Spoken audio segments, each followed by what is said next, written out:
먹거라.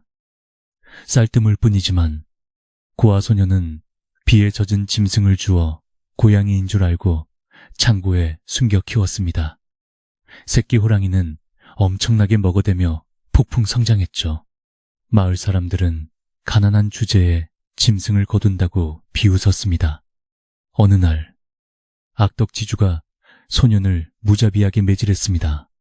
그 순간 작았던 고양이가 달려들더니 산처럼 거대해져 천지를 뒤흔드는 포효를 내지르는데 과연 녀석은 지주에게 무슨 짓을 했을까요? 옛날 어느 산골 마을에 첩첩산중 깊은 골짜기라 구름도 쉬어넘는다는 그곳에 사람들의 발길이 뜸한 외딴 집이 한 채 있었습니다. 사방이 높은 산으로 둘러싸여 있어 해가 뜨는 시간은 늦고 해가 지는 시간은 빨라 겨울이면 유난히 밤이 길고 어두운 그런 곳이었습니다. 마을 사람들은 옹기종기 모여 살았지만 마을 어귀에서 한참을 더 올라가야 하는 산 중턱에는 다 쓰러져가는 초가집 하나만이 덩그러니 놓여 있어 보는 이들의 마음을 쓸쓸하게 만들곤 했습니다. 그 집에는 부모님을 일찍 여의고 홀로 살아가는 소년 돌석이가 살고 있었는데 비록 가진 것은 없어도 마음만은 비단결같이 고운 아이였습니다. 돌석이네 집은 지붕에 얹은 이영이 낡아 찬바람이 불면 지붕이 들썩거렸고 흙벽에는 금이 가서 겨울이면 황소바람이 방 안으로 들이치기 일쑤였습니다. 하지만 돌석이는 불평 한마디 없이 산에서 나무를 해다가 아궁이에 불을 지피고 여름이면 남의 집 논이를 거들어주며 근근히 입에 풀칠을 하며 살았습니다. 마을 사람들은 착하고 성실한 돌석이를 기특하게 여겼지만 워낙 흉년이 계속되어 제 식구 챙기기도 바쁜 형편이라 돌석이에게 따뜻한 밥 한 끼 제대로 먹이기가 쉽지 않은 시절이었습니다. 그래도 돌석이는 언제나 웃음을 잃지 않고 마당에 잡초를 뽑고 깨진 장독을 닦으며 하루하루를 성실하게 채워나갔습니다. 어느 해 겨울 유난히도 매서운 추위가 마을을 덮쳤고 하늘에서는 며칠째 굵은 눈발이 쉴 새 없이 쏟아져 내렸습니다.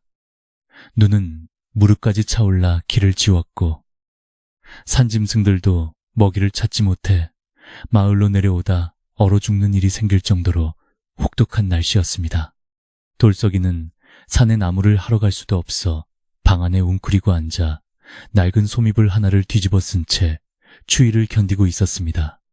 뎃감은 거의 바닥을 드러내고 있었고 부엌 항아리에는 쌀알이 바닥나 겨우 누룽지를 끓인 숭늉 한 사발로 끼니를 때워야 하는 처지였습니다. 바람이 문풍지를 세차게 흔들며 귀신 울음소리 같은 소리를 내던 그날 밤 돌석이는 배고픔을 잊으려 일찍 잠을 청하려 했습니다.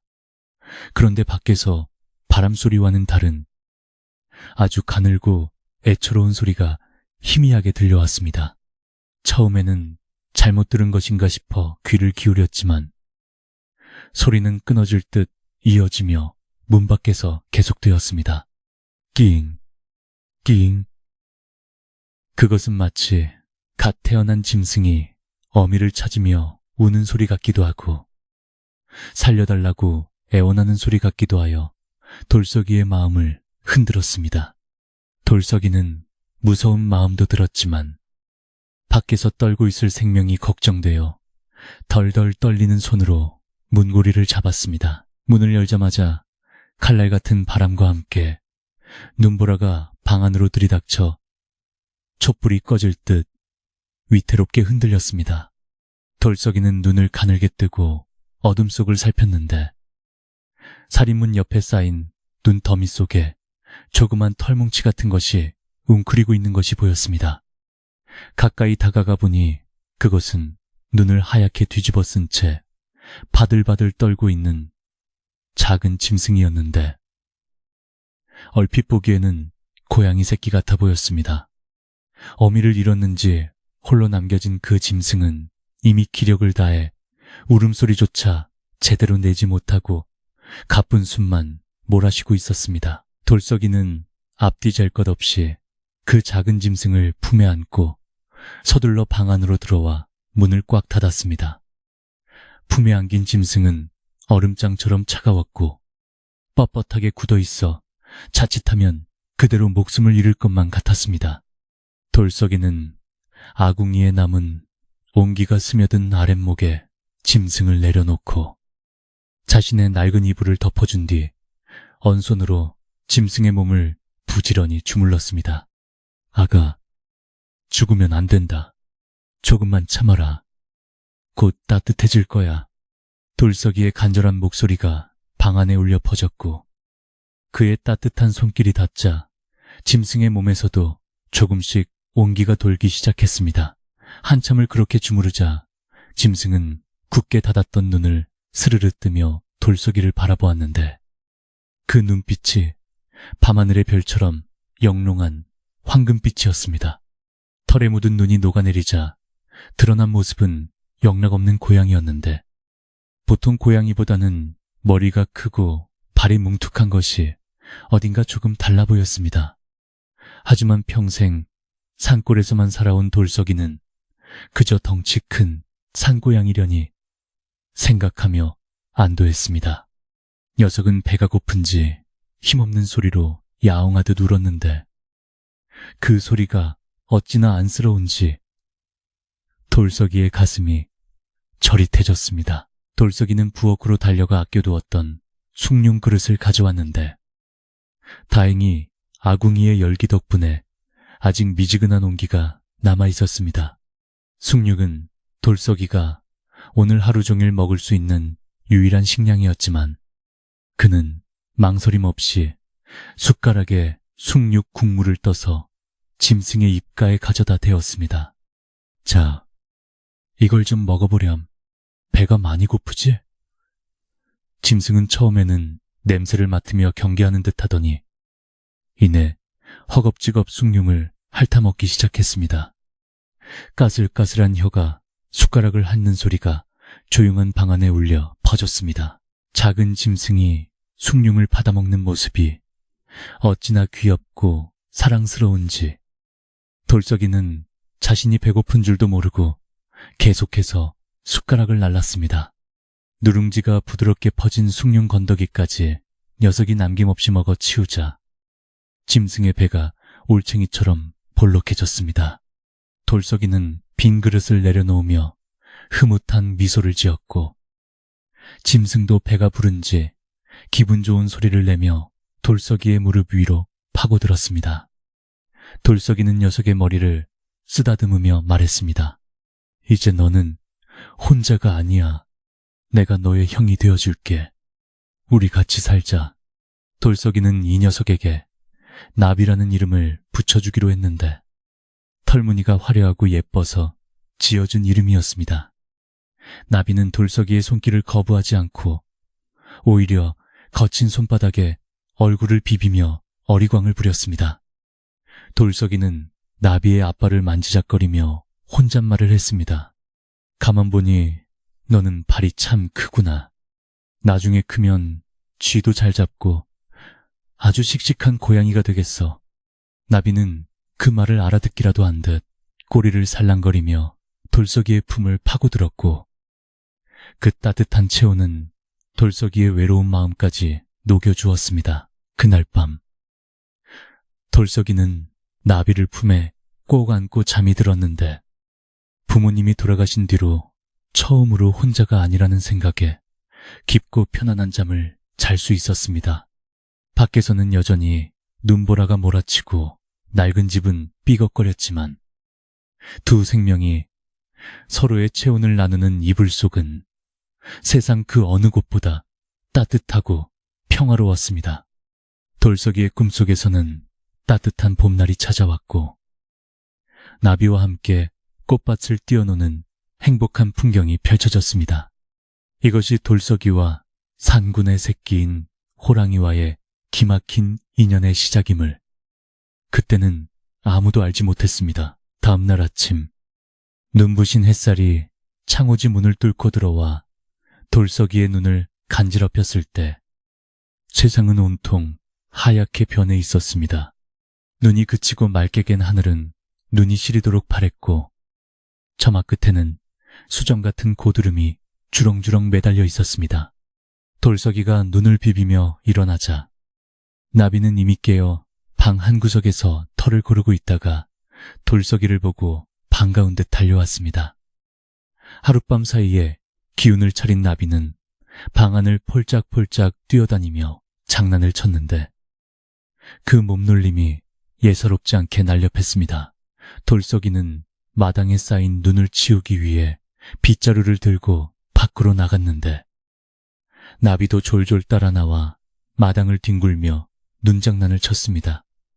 돌석이가 눈을 치우는 동안 나비는 눈 속에 파묻혔다. 튀어나오기를 반복하며 혼자서도 잘 놀았는데 가끔 돌석이의 바짓단을 물고 늘어지는 힘이 꽤나 세서 돌석이가 휘청거릴 정도였습니다. 허허, 이 녀석 힘이 장사네. 밥 많이 먹여야겠다. 돌석이는 땀을 훔치며 웃었지만 한편으로는 쌀독이 비어가는 걱정이 스멀스멀 올라왔습니다. 그래도 나비의 재롱을 보고 있으면 근심이 눈 녹듯 사라졌습니다. 마을 사람들은 폭설 때문에 며칠 동안 집 밖을 나오지 못하다가 눈이 그치자 하나둘씩 길을 내러 나왔습니다. 돌석이네. 집 앞을 지나가던 이웃집 아저씨가 마당에서 뛰어노는 나비를 보고 고개를 갸웃거렸습니다. 돌석아, 저게 뭐냐? 고양이 같기도 하고 개 같기도 한 것이 털무늬가 아주 특이하구나. 돌석이는 자랑스럽게 대답했습니다. 네, 어젯밤에 길 잃은 고양이를 주었어요. 이름은 나비라고 지었습니다. 아저씨는 멀리서 보느라 자세히는 못 봤지만 짐승의 골격이 범상치 않음을 느끼고 혀를 차며 지나갔습니다. 시간이 흐르면서 나비는 돌석이가 주는 숭늉과 산나물 비빔밥을 먹으며 무럭무럭 자라났는데 그 성장 속도가 놀라울 정도로 빨랐습니다. 처음에는 돌석이의 두 손바닥만 하던 녀석이 보름이 지나자 강아지 그릇만 해지더니 한 달이 지나자 웬만한 똥개보다 더 커져버렸습니다. 돌석이는 그저 나비가 잘 먹고 잘 커서 다행이라고만 생각했지 녀석이 고양이가 아닐 것이라는 의심은 꿈에도 하지 않았습니다. 그저 덩치가 크고 힘이 센 세상에 둘도 없는 나의 가족이라고만 생각할 뿐이었습니다. 돌석이는 자신이 굶더라도 나비에게는 먹을 것을 챙겨주려 애썼고 나비 또한 돌석이를 어미처럼 따르며 한시도 떨어지려 하지 않았습니다. 돌석이가 나무를 하러 산에 갈 때면 나비도 뒤뚱뒤뚱 따라 나섰고 돌석이가 지게를 지고 힘겨워하면 뒤에서 엉덩이를 머리로 밀어주는 신입을 하기도 했습니다. 산속의 다람쥐나 토끼들이 나비를 보고는 기겁을 하고 도망쳤지만 돌석이는 나비가 무서워서가 아니라 그저 산짐승들이라 사람을 피하는 것이라 여겼습니다. 어느 날 저녁 돌석이는 나비를 앞에 두고 진지하게 이야기를 건넸습니다. 나비야, 너도 이제 많이 컸으니 우리 집을 잘 지켜야 한다. 요즘 흉흉한 소문도 돌고 산짐승들도 많다는데 네가 있으니 든든하구나.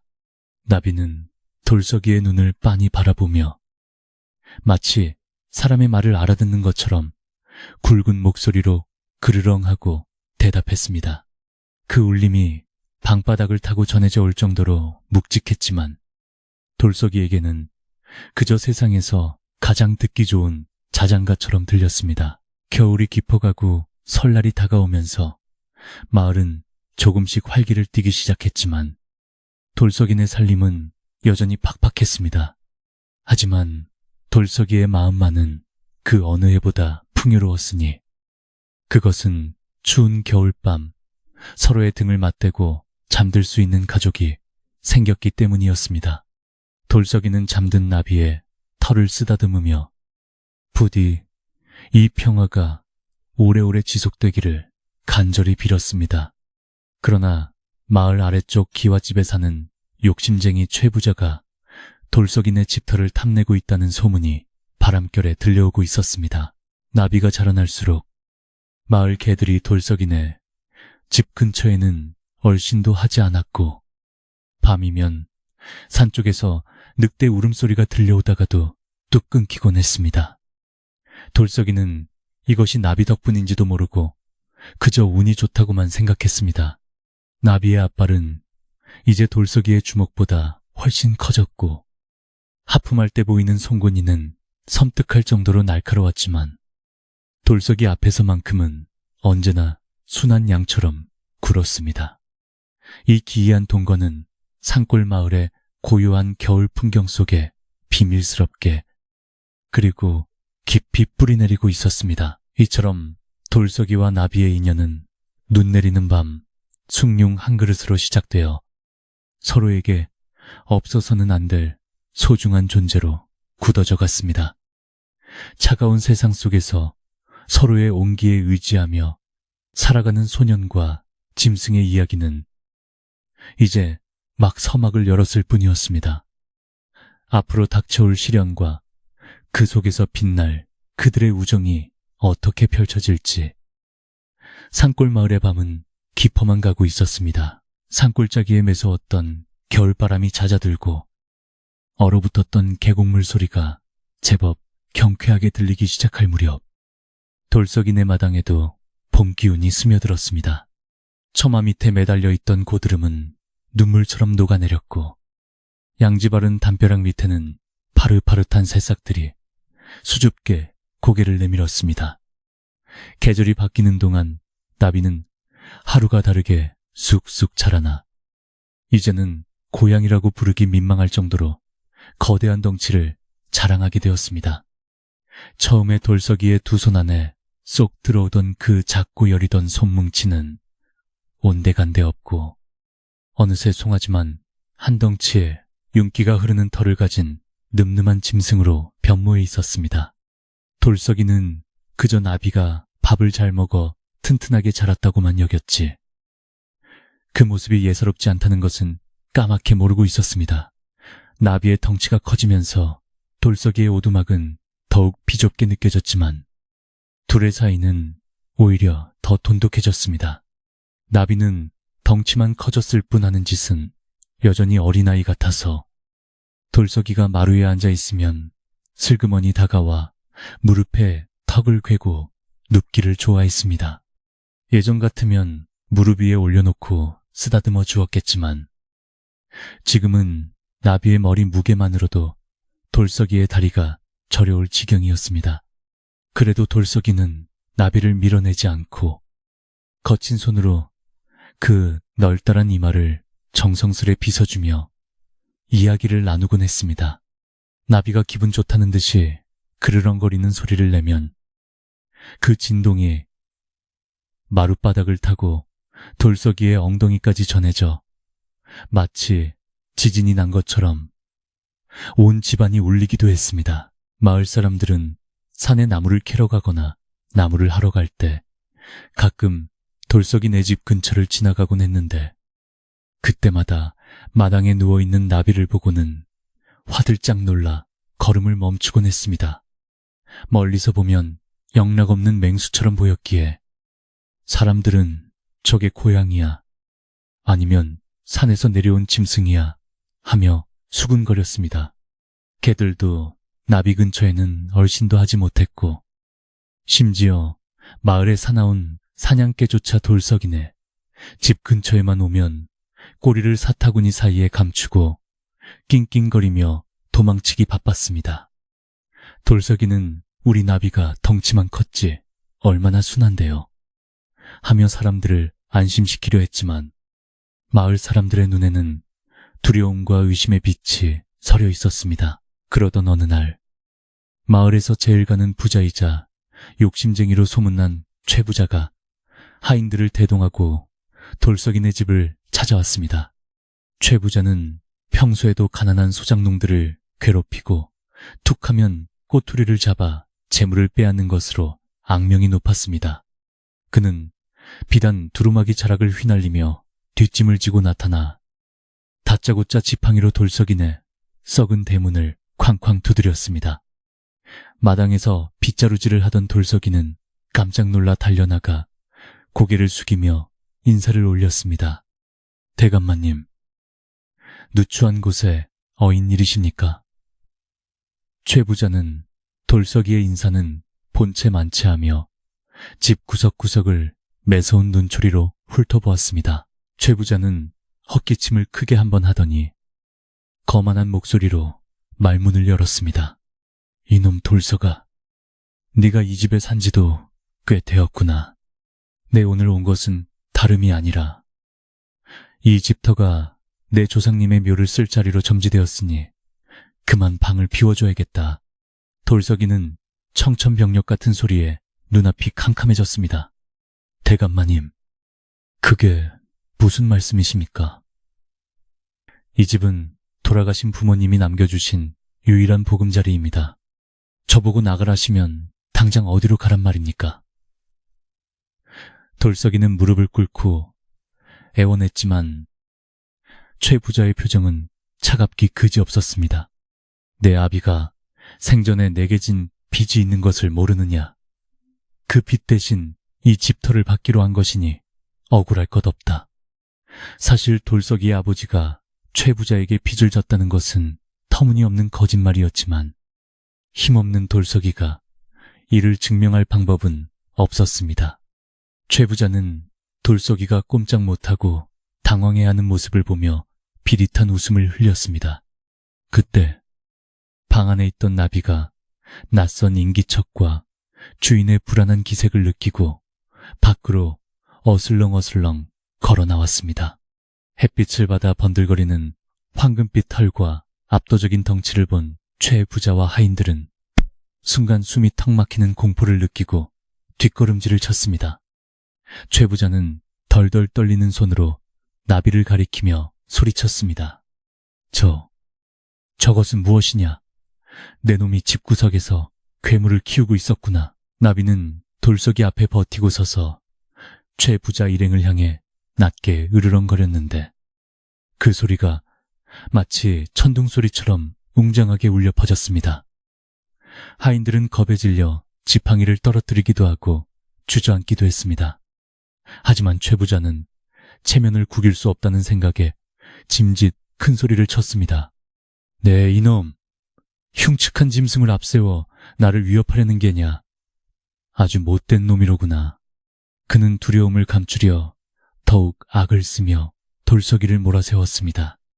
보름달이 뜨기 전까지 집을 비우지 않으면 관아에 고발하여 내 놈을 옥에 가두고 저 짐승은 잡아 가죽을 벗길 것이다. 알겠느냐? 최 부자는 으름장을 놓고는 도망치듯 서둘러 산을 내려갔고 돌석이는 바닥에 주저앉아 하염없이 눈물을 흘렸습니다.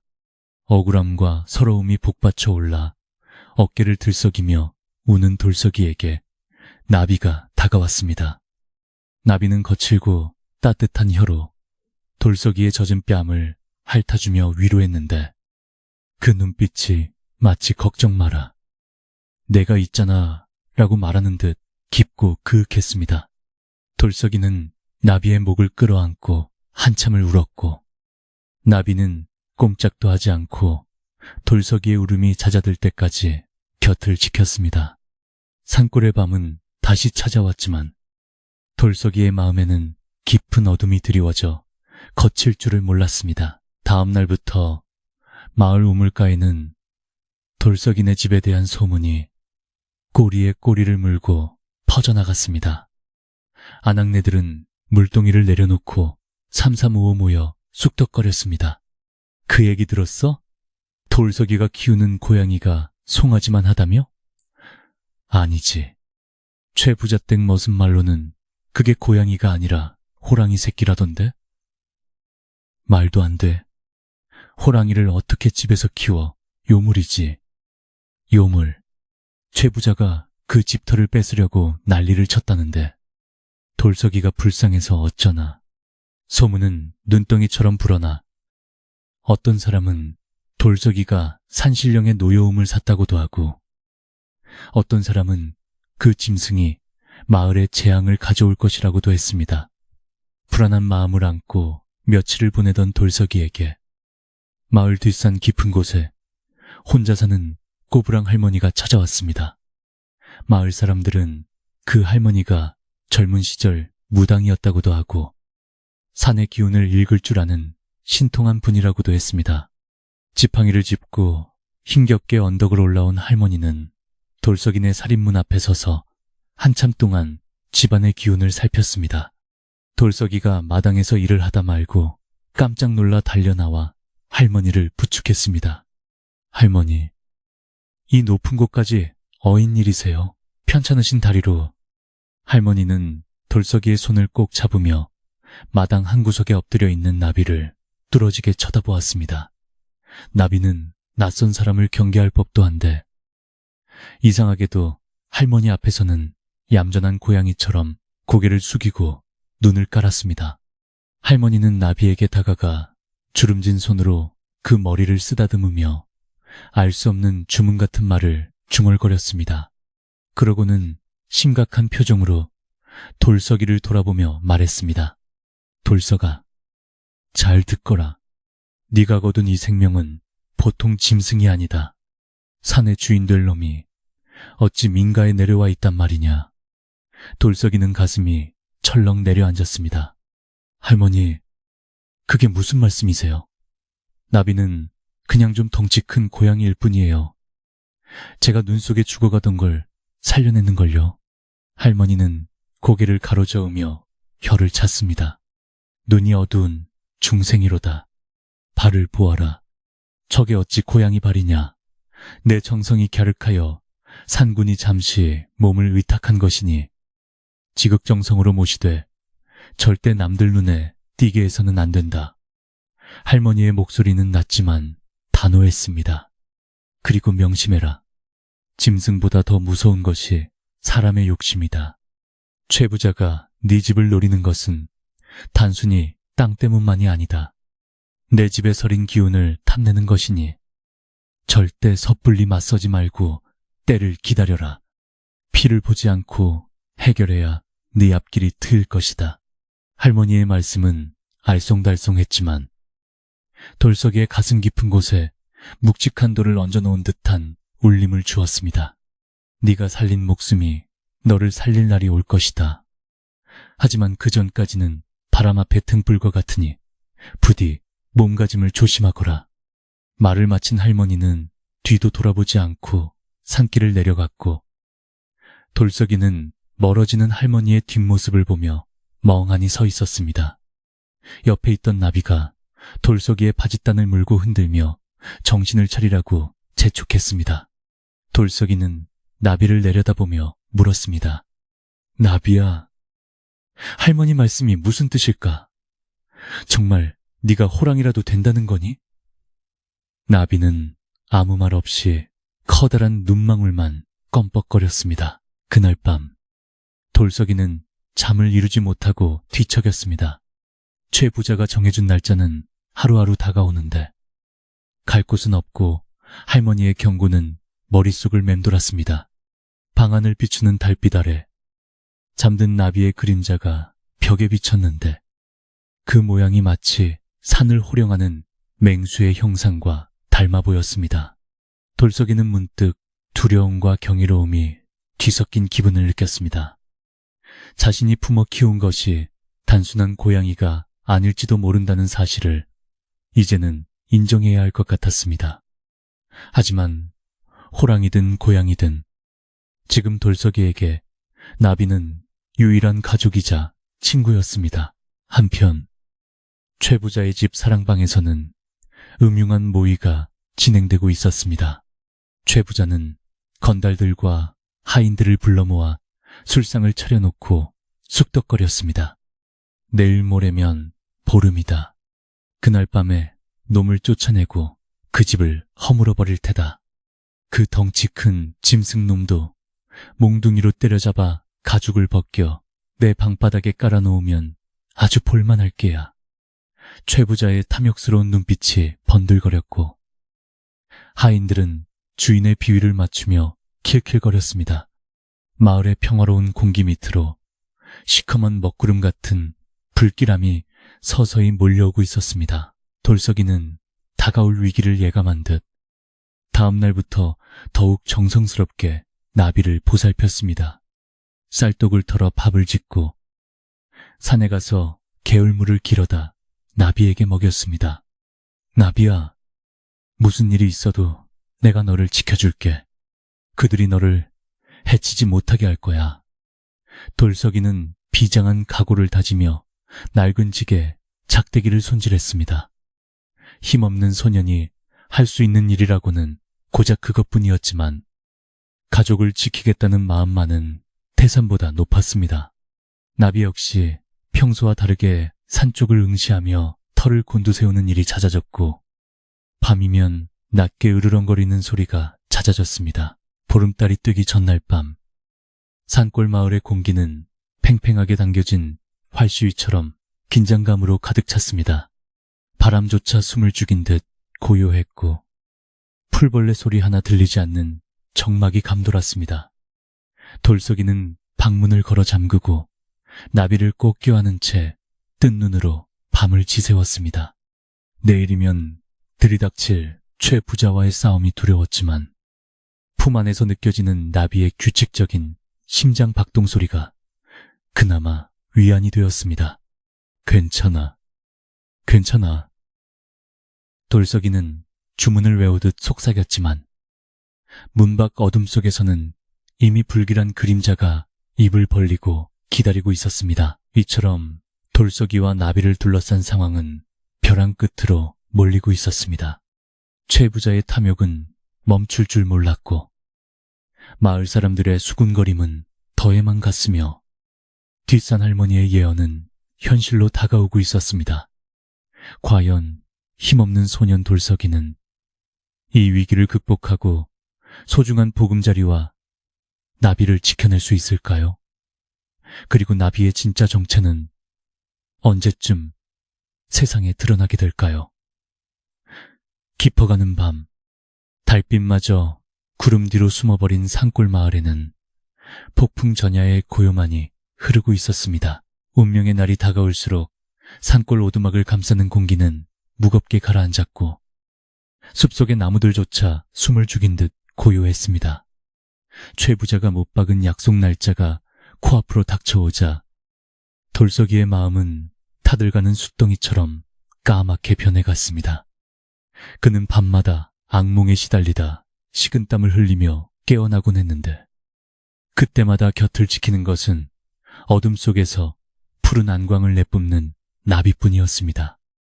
나비는 이제 방 안에 들이기도 버거울 만큼 거대해져서 잘 때는 마루에 엎드려 자거나 마당 한가운데서 밤하늘을 올려다보며 밤을 지새우는 일이 많아졌습니다.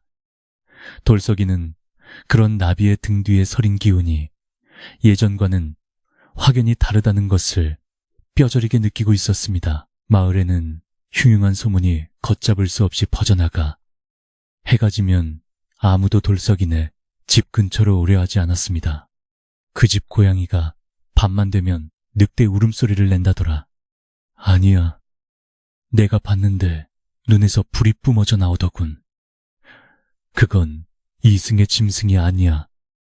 사람들의 입방아는 돌석이를 더욱 고립시켰고 돌석이는 낮에도 살인문을 걸어 잠그고 두문불출했습니다. 오직 바람만이 썩은 대문을 두드리며 지나갈 뿐 누구 하나 돌석이의 안부를 묻는 이가 없었습니다. 돌석이는 텅 빈 쌀떡을 긁어 묽은 죽을 쑤어 나비에게 먹이며 자신은 물로 배를 채우는 날들이 이어졌습니다. 그러던 어느 날 새벽 돌석이는 잠결에 마당에서 들리는 둔탁한 소리에 놀라 잠에서 깼습니다. 쿵, 쿵, 마치 무거운 바윗돌이 굴러가는 듯한 소리였습니다. 문틈으로 밖을 내다본 돌석이는 자신의 눈을 의심할 수밖에 없었습니다.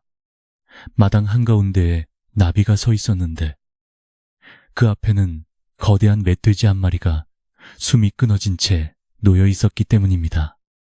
나비는 피 묻은 입가를 혀로 핥으며 마치 사냥 연습이라도 한 듯 태연하게 앞발로 흙을 고르고 있었습니다. 돌석이는 등골이 서늘해지는 것을 느끼며 방문을 열고 조심스럽게 마당으로 나갔습니다. 나비야, 네가 그런 거니? 돌석이의 떨리는 목소리에 나비가 고개를 돌려 그를 바라보았습니다.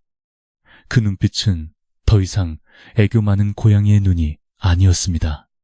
깊고 그윽하며 산을 호령하는 제왕의 위엄이 서려 있는 황금빛 눈동자였습니다. 나비는 천천히 다가와 돌석이의 다리에 머리를 비볐지만 그 힘이 얼마나 센지 돌석이는 뒤로 넘어질 뻔했습니다. 돌석이는 이제 확실히 알 수 있었습니다. 뒷산 할머니의 말씀대로 나비는 평범한 짐승이 아니었습니다. 멧돼지의 목덜미에 난 선명한 이빨 자국은 나비가 본능을 깨우치기 시작했다는 명백한 증거였습니다. 돌석이는 두려움보다는 슬픔이 앞섰습니다.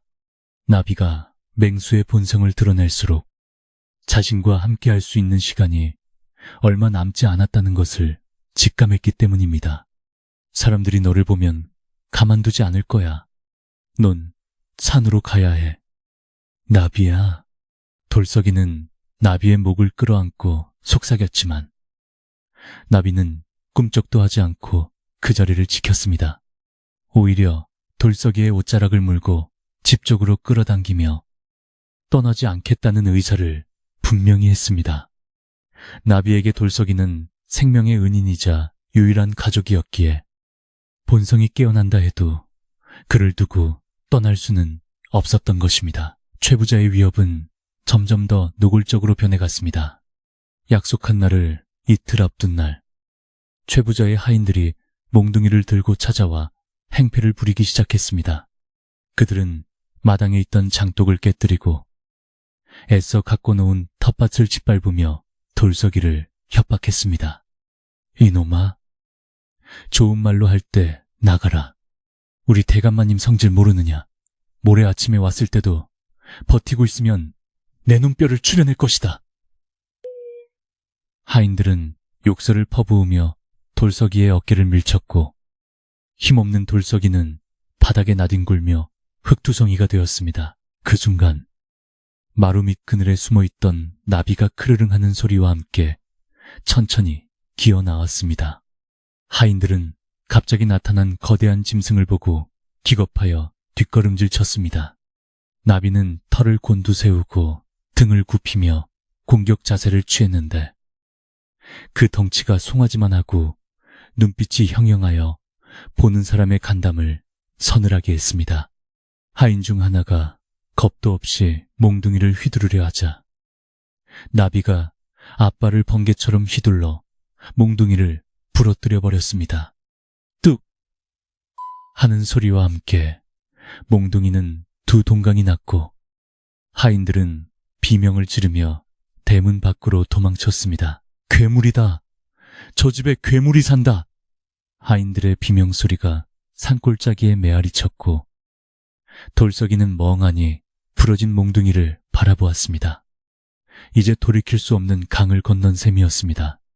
최부자는 이 소식을 듣고 더욱 분노하여 사냥꾼들을 모아 짐승을 잡고 돌석이를 내쫓을 계획을 세울 것이 분명했습니다.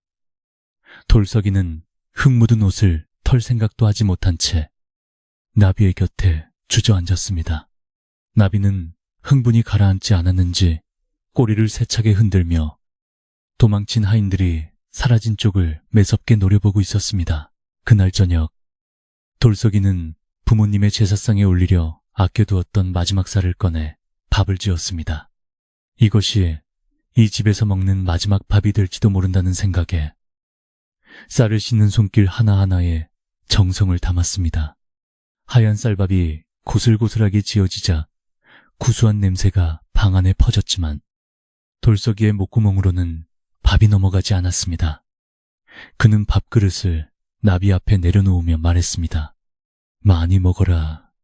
내일은 우리가 어떻게 될지 아무도 모른다. 나비는 밥을 먹는 둥 마는 둥 하며 돌석이의 얼굴만 빤히 쳐다보았습니다. 밤이 깊어지자 산속의 정적은 더욱 짙어졌습니다. 돌석이는 호롱불 아래 앉아 낡은 보찜을 꾸렸습니다. 옷 몇 가지와 부모님의 위패, 그리고 숟가락 2벌이 전부였습니다. 평생을 살아온 집을 떠난다는 것은 상상조차 하기 싫은 일이었지만 나비가 사람들에게 해를 입는 것보다는 낫다는 생각이 들었습니다. 내일 동이 트기 전에 떠나자. 깊은 산속으로 들어가면 아무도 우리를 찾지 못할 거야. 돌석이는 혼잣말처럼 중얼거리며 눈물을 삼켰습니다. 집안 곳곳에 배어있는 부모님의 손때와 추억들이 눈앞에 아른거려 가슴이 미어지는 듯 했습니다. 하지만 나비의 생각은 다른 듯 했습니다. 돌석이가 보찜을 싸는 것을 지켜보던 나비는 보찜을 입으로 물어 구석으로 던져버리고는 문 앞을 가로막고 누워버렸습니다. 나비야, 왜 그러니? 우리가 여기 있으면 죽어.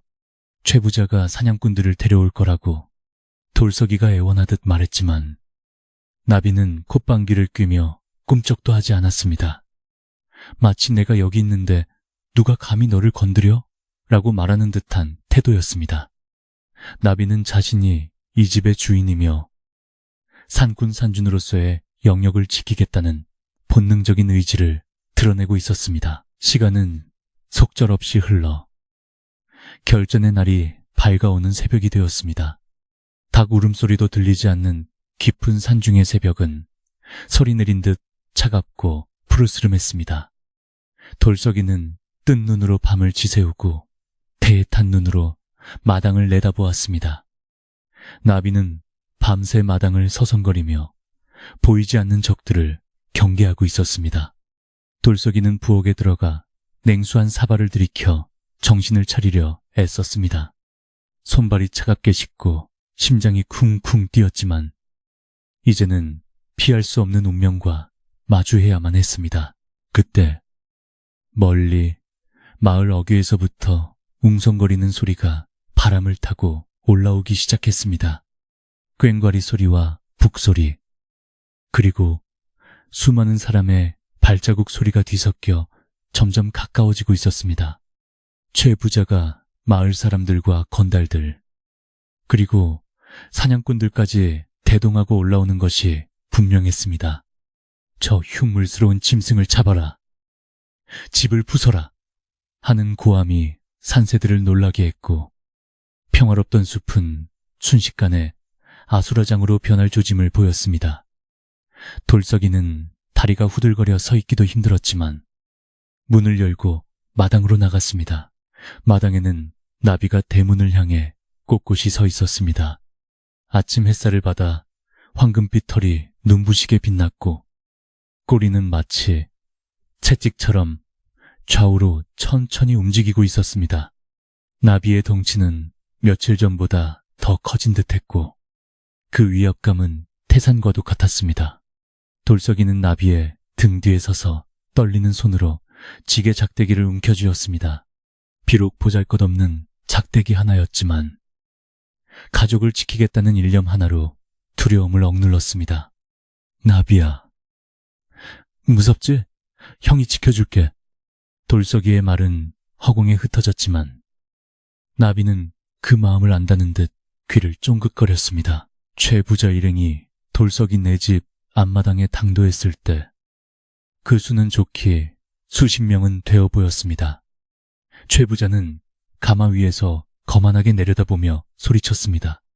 네 이놈 돌석아, 감히 내 하인들을 폭행하고 짐승을 풀어 난동을 부려?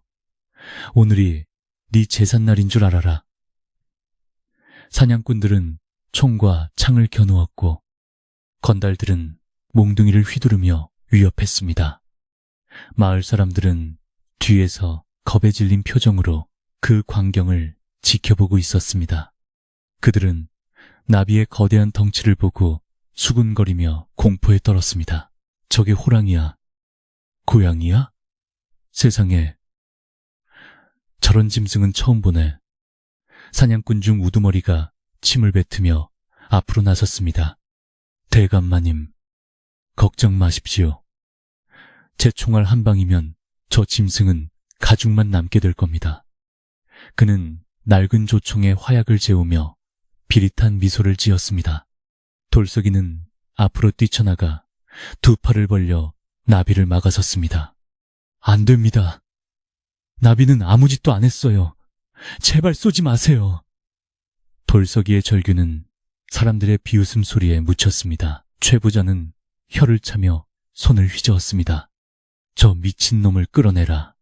그리고 짐승은 당장 쏴 죽여라. 건달들이 우르르 몰려들어 돌석이를 붙잡으려 했고 사냥꾼은 총구를 나비의 미간에 조준했습니다. 절체절명의 순간 시간이 멈춘 듯한 정적이 흘렀습니다. 나비는 돌석이가 위험에 처한 것을 보고 그동안 억눌러 왔던 야생의 본능을 완전히 해방시켰습니다. 그 눈에서 뿜어져 나오는 살기는 주변의 공기를 얼어붙게 만들었고 낮은 그르렁 소리는 대지의 울림처럼 점점 커져갔습니다. 돌석이가 건달들의 손에 의해 바닥에 내동댕이 쳐지는 순간 나비의 입에서 천지를 뒤흔드는 포효가 터져나왔습니다. 어흥! 그것은 고양이의 울음소리가 아니었습니다. 산천초목을 벌벌 떨게 만드는 산군, 바로 호랑이의 포효였습니다. 그 소리가 어찌나 크고 우렁찬지 사냥꾼이 들고 있던 총이 손에서 미끄러져 떨어졌고 사람들은 귀를 막고 비명을 질렀습니다. 나비, 아니 호랑이는 앞발로 땅을 박차고 허공으로 솟구쳐 올랐습니다. 그 모습은 마치 산신령이 노하여 내려온 듯한 공포 그 자체였습니다. 사방으로 흩어지는 사람들 속에서 돌석이는 멍하니 나비를 바라보았습니다. 자신이 품에 안고 숭늉을 먹여 키운 그 작고 여린 생명이 이제는 산을 호령하는 왕이 되어 자신을 지키고 있었습니다.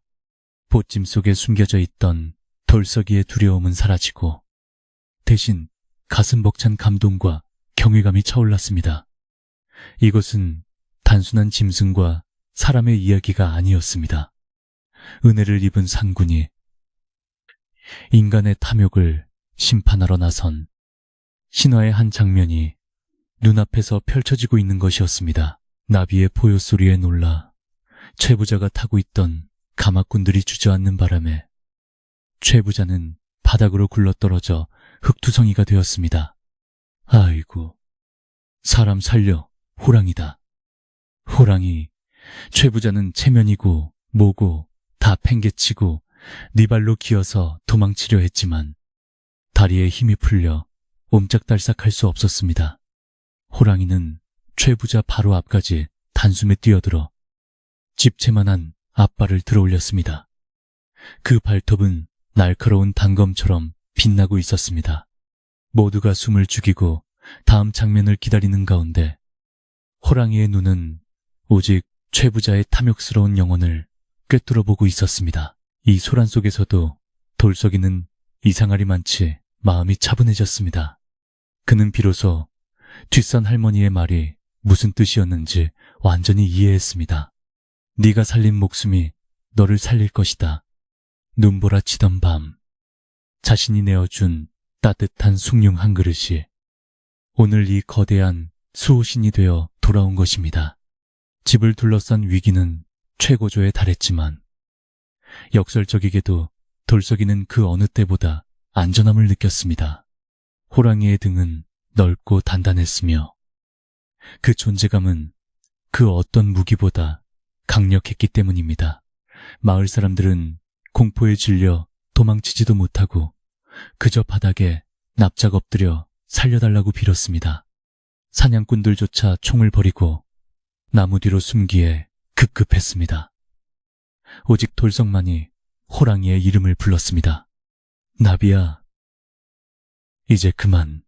그 목소리는 작았지만 광란의 현장을 뚫고 호랑이의 귀에 정확히 닿았습니다.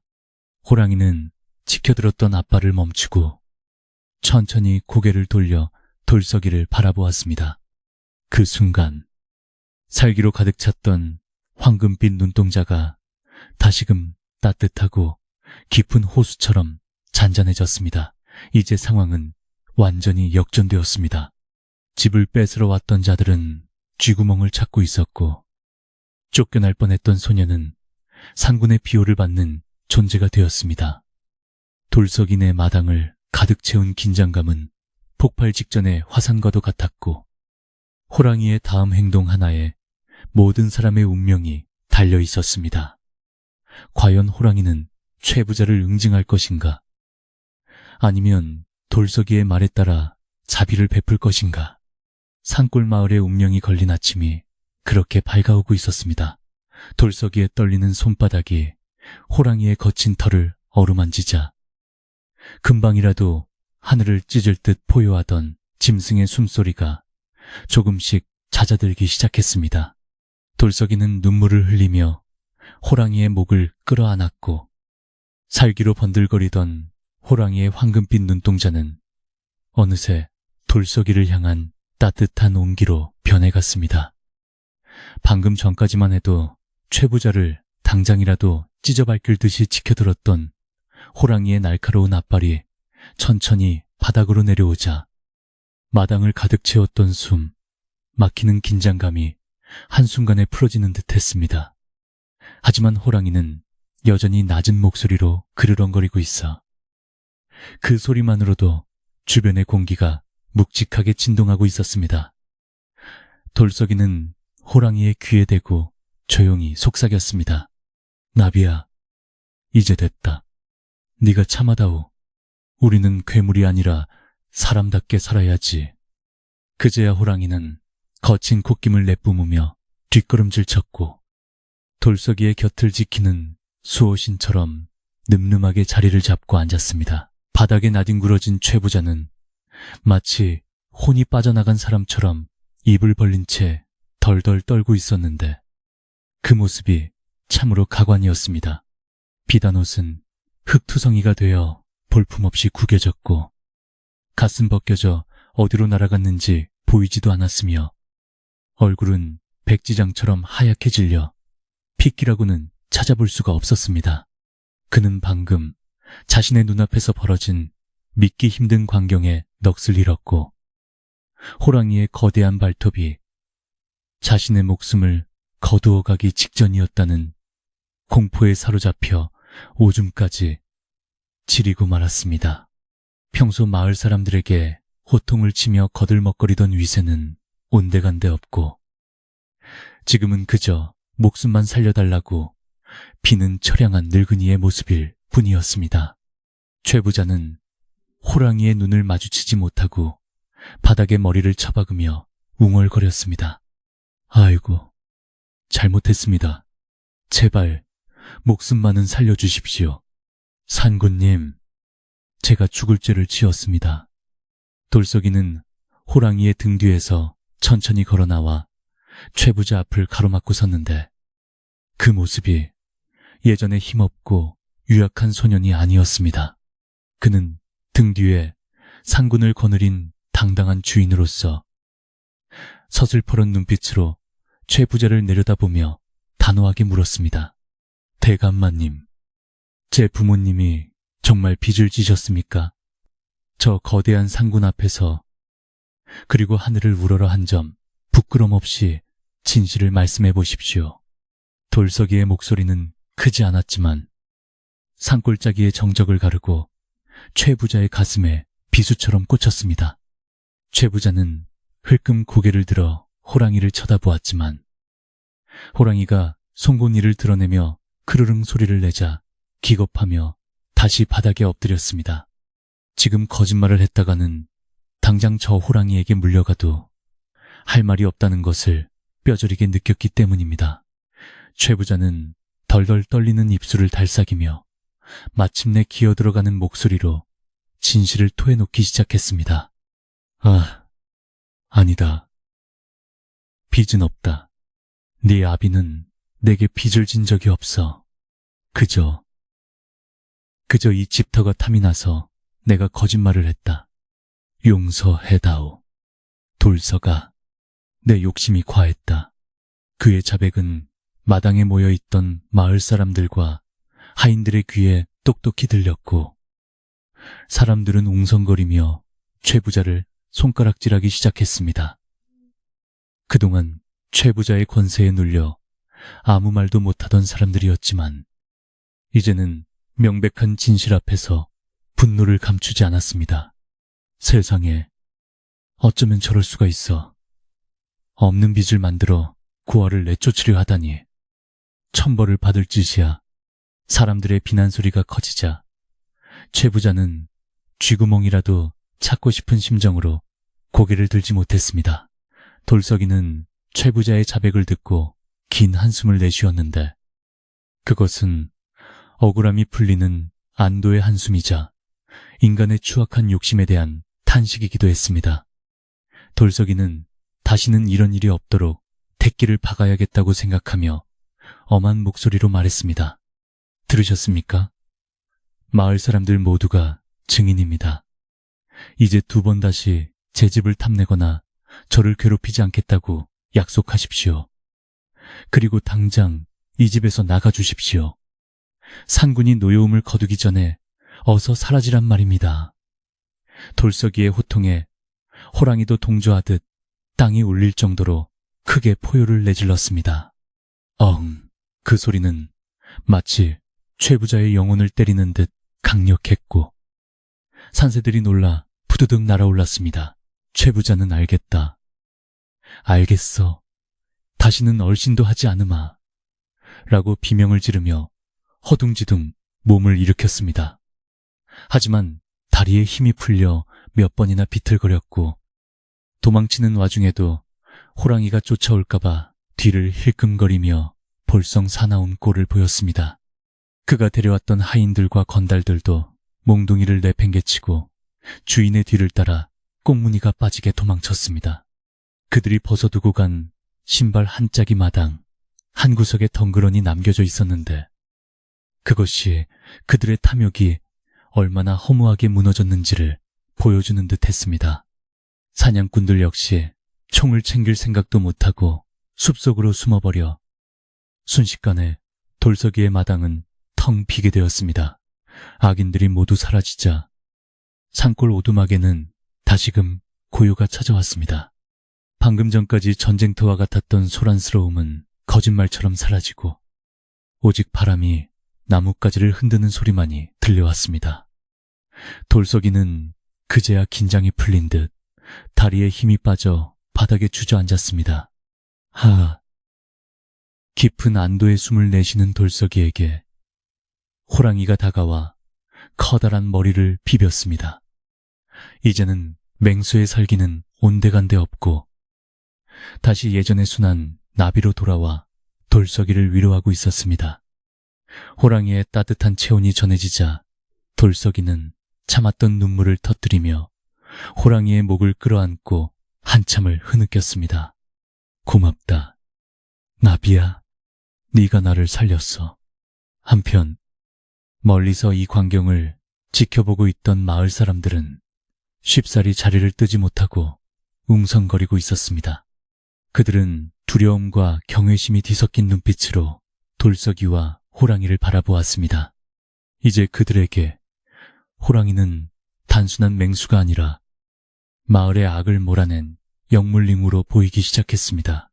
마을의 최고 어른인 촌장님이 조심스럽게 마당 입구까지 다가와 떨리는 목소리로 말을 건넸습니다. 돌석아, 우리가 미안하다. 네가 이렇게 큰 산군을 모시고 있는 줄도 모르고 최 부자의 횡포를 보고도 모른 척했구나. 우리를 용서해다오.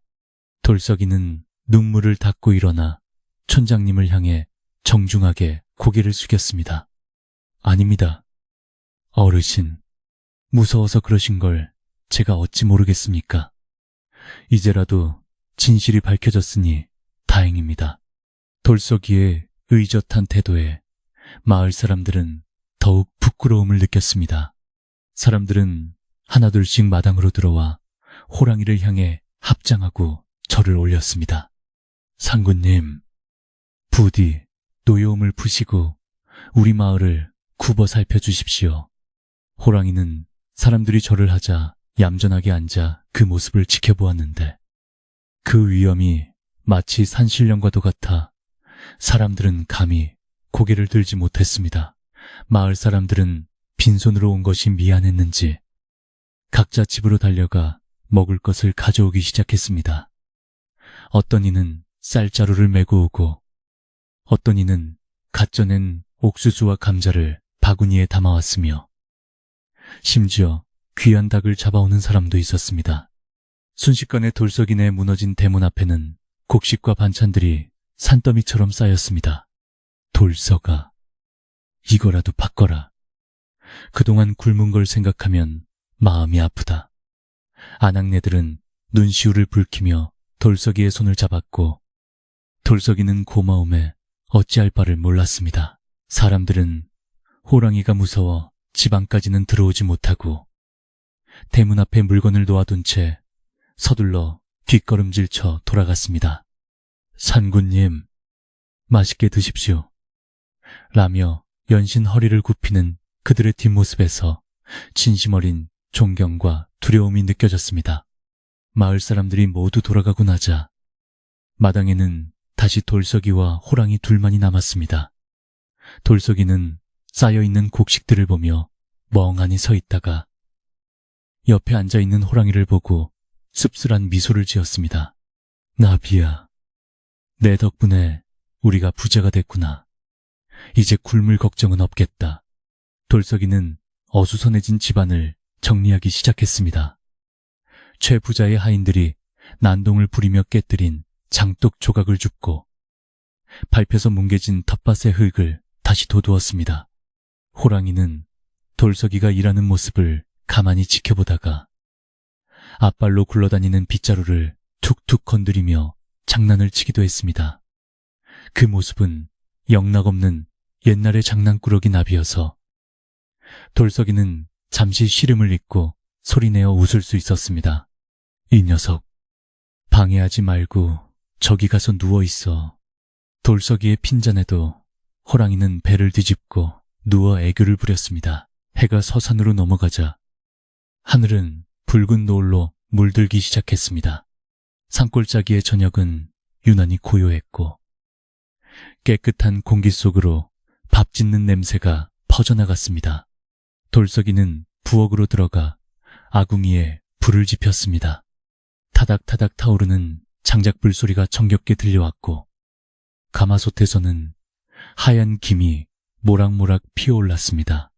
마을 사람들이 가져다준 팻쌀로 밥을 짓고 감자를 쪄서 소박하지만 풍성한 저녁상을 차렸습니다.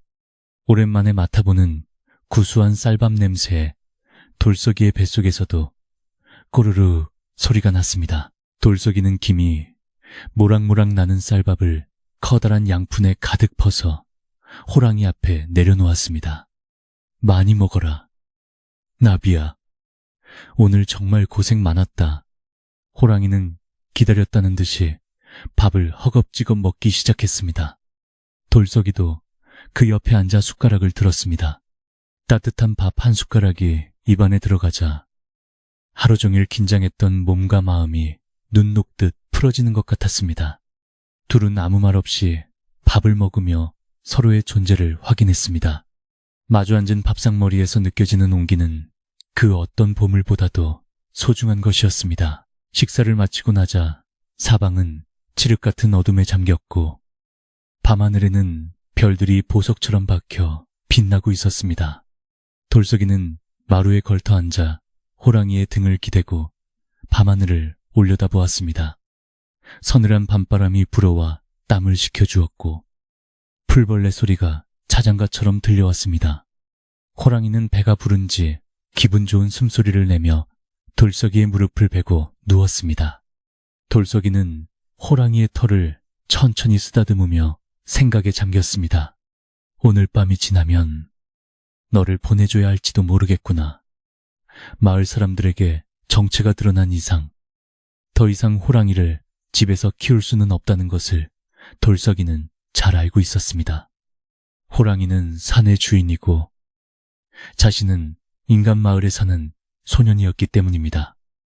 하지만 지금 이 순간만큼은 그런 걱정을 접어두고 싶었습니다. 그저 자신의 곁에 든든한 가족이 있고 배부르고 따뜻하게 잠들 수 있다는 사실만으로도 충분히 행복했습니다. 호랑이도 그것을 아는지 오늘따라 유난히 돌석이에게 몸을 밀착시키며 떨어지려 하지 않았습니다. 달빛이 마당을 은은하게 비추는 가운데 돌석이는 나지막이 노래를 흥얼거렸습니다. 돌아가신 어머니가 불러주던 자장가였습니다. 호랑이는 그 노래를 들으며 스르르 눈을 감았고 돌석이도 호랑이의 규칙적인 심장 소리를 들으며 꾸벅꾸벅 졸기 시작했습니다. 격동의 하루가 지나고 찾아온 이 평화는 폭풍이 지나간 뒤에 바다처럼 고요하고 깊었습니다. 돌석이와 산군 호랑이, 세상에서 가장 특별한 두 친구는 서로의 체온에 의지한 채 깊은 잠에 빠져들었습니다. 밤이 깊어갈수록 산속의 전기는 더욱 맑아졌고 호랑이의 몸에서는 신비로운 푸른빛이 감돌았습니다. 꿈속에서 호랑이는 돌석이를 태우고 구름 위를 달리고 있었고 돌석이는 세상 그 누구보다 환하게 웃고 있었습니다. 하지만 잠결에도 돌석이의 손은 호랑이의 털을 꽉 쥐고 놓지 않았는데 마치 다가올 이별을 예감하고 붙잡으려는 듯 애처로워 보였습니다.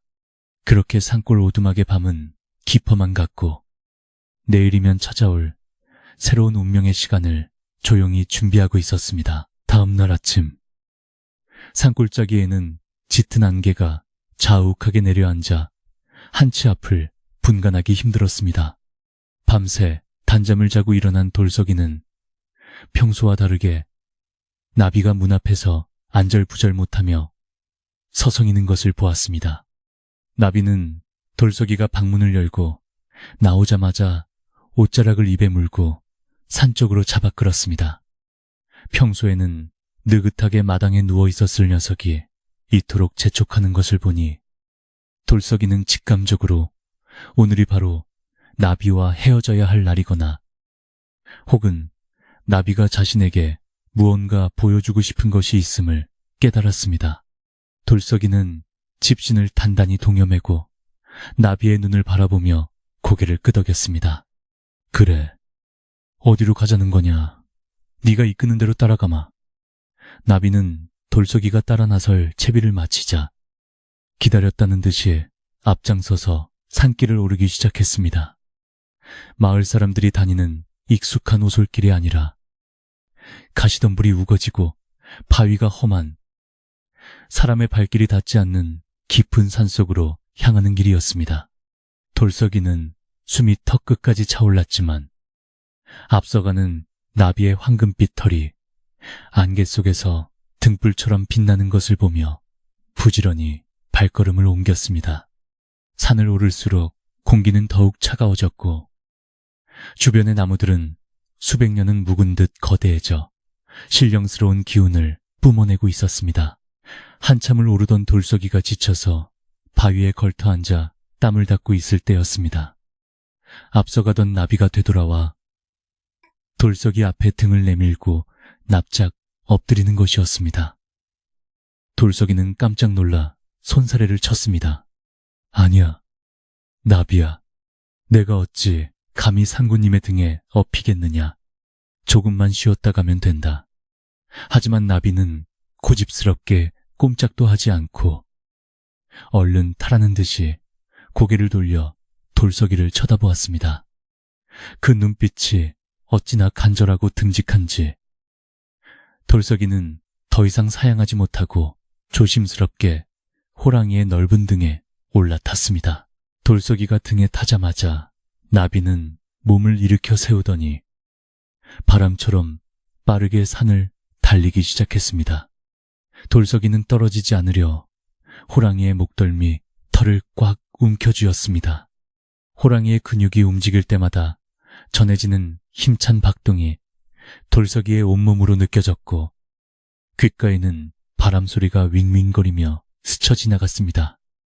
마치 구름을 타고 하늘을 나는 기분이었습니다. 험한 바위도 깊은 계곡도 나비에게는 아무런 장애물이 되지 않았습니다.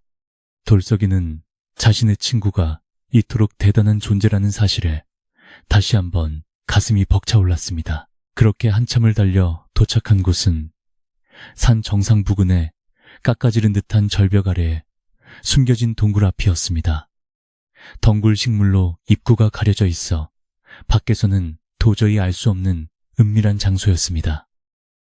나비는 돌석이를 내려주고는 앞발로 덩굴을 걷어내며 안으로 들어가라고 턱짓을 했습니다.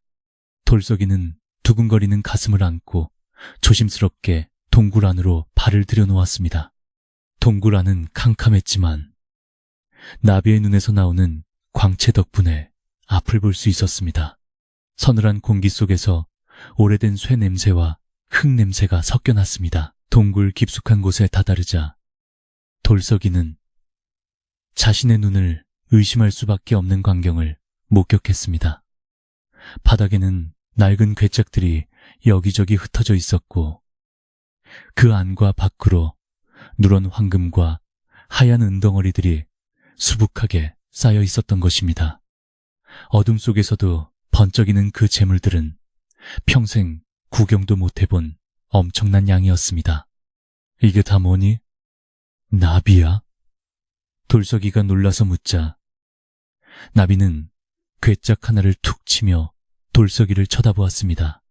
이곳은 옛날 산적들이 지나가는 상단들을 털어 모은 재물을 숨겨두고는 결국 찾으러 오지 못해 잊힌 비밀 창고였던 것입니다.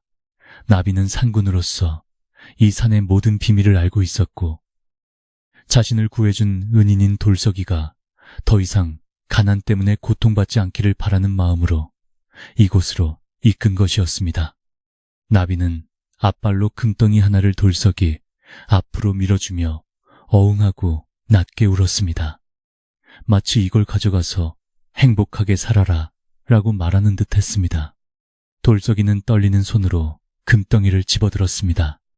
차가운 금속의 감촉이 느껴졌지만 그 안에 담긴 나비의 마음은 난로처럼 따뜻했습니다.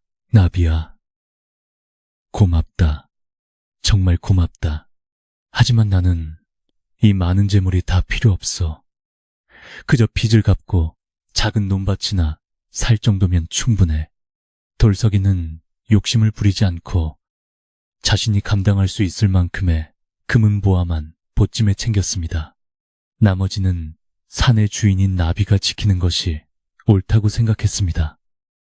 나비는 그런 돌석이의 마음이 기특했는지 돌석이의 볼을 거친 혀로 핥아주며 애정을 표현했습니다.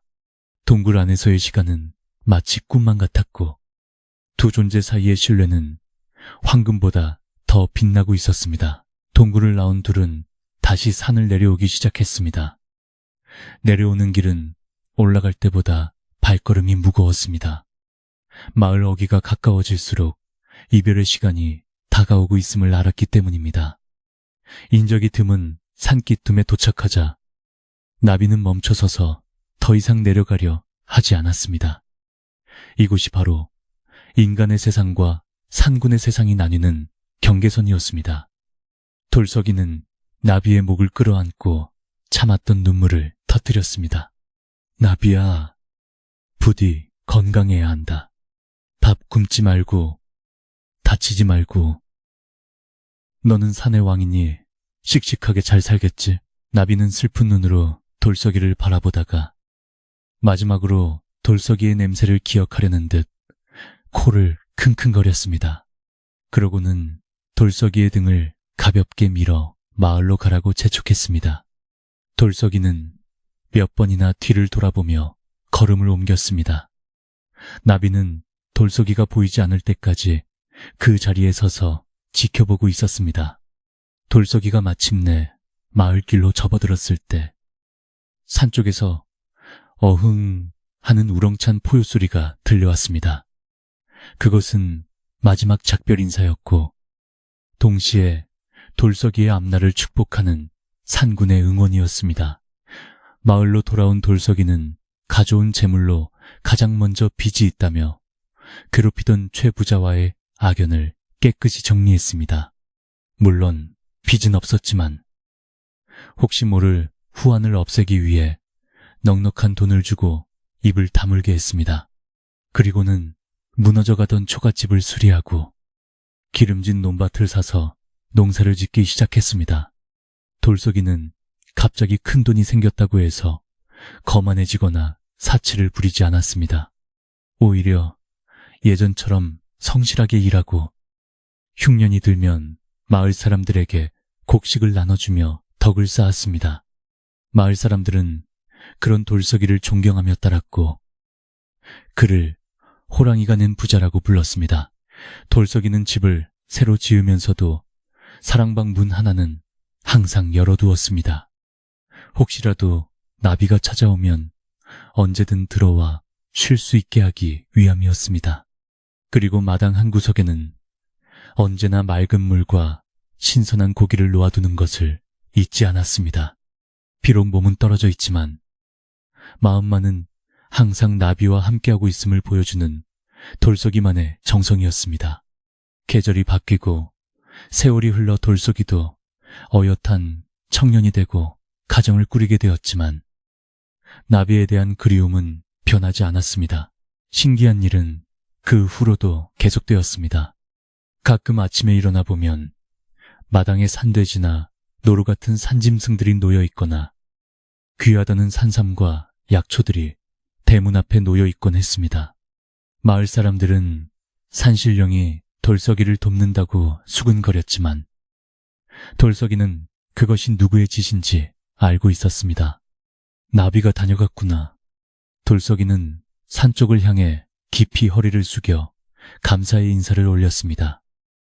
나비는 비록 모습은 보이지 않았지만 보이지 않는 곳에서 여전히 돌석이를 지켜주고 있었던 것입니다. 어느덧 세월이 많이 흘러 돌석이의 머리에도 하얀 서리가 내리고 손주들의 재롱을 보는 할아버지가 되었습니다. 돌석이네 집은 마을에서 가장 크고 따뜻한 기와집이 되었고 곡식 창고는 항상 가득 차 있었습니다. 어느 겨울날 밤 돌석이는 따뜻한 아랫목에 앉아 창밖을 바라보고 있었습니다. 옛날 그날처럼 한방눈이 펑펑 쏟아지는 밤이었습니다. 손주들이 할아버지 무릎에 매달려 옛날 이야기를 해달라고 졸랐습니다. 할아버지, 정말 호랑이를 키우셨어요? 돌석이는 허허 웃으며 손주들의 머리를 쓰다듬었습니다. 그럼 키우다마다 덩치는 산만해도 마음은 비단결 같은 녀석이었지. 돌석이의 눈가는 추억에 젖어 촉촉해졌습니다. 그때 문 밖에서 바람소리와 함께 쿵 하는 소리가 들렸습니다. 돌석이가 문을 열고 나가보니 눈 쌓인 마당에는 아무도 없었지만 대문 앞에 커다란 호랑이 발자국 하나가 선명하게 찍혀 있었습니다.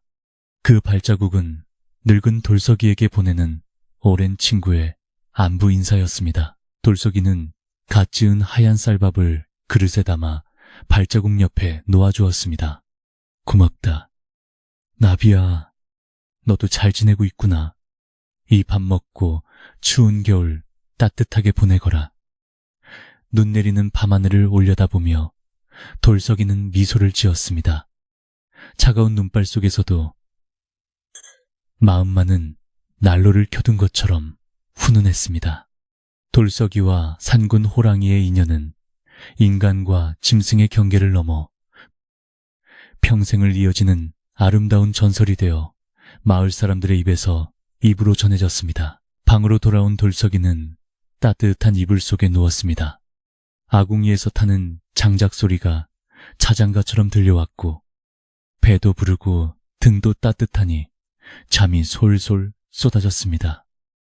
돌석이는 꿈속에서 다시 어린 시절로 돌아가 황금빛 털을 가진 나비와 함께 눈밭을 뒹굴며 신나게 뛰어놀았습니다.